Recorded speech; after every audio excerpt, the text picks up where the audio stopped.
Hey ladies and gentlemen, I am bringing a recipe on a apple fritter French toast.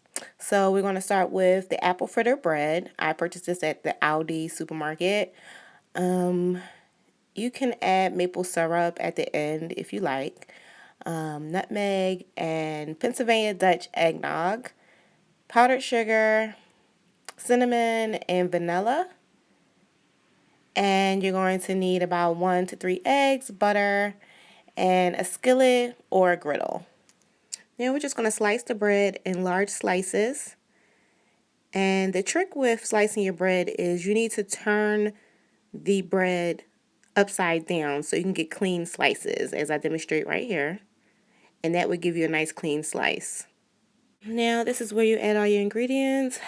Nutmeg, vanilla, and here we are going to add eggnog. This is a special thing that I did where the eggnog includes brandy and whiskey, so measure accordingly. So now you're just going to go ahead and dip your apple fritter bread into your egg solution, and you can just let it sit in there for about 3 to 5 seconds, and then it's ready to go on your griddle or your pan.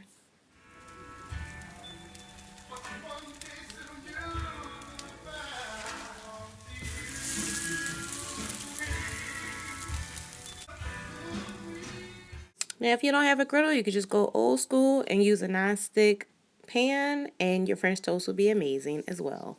So here is the finishing product with powdered sugar on top, and you can also add some maple syrup, warm it up, and top it, and here you go.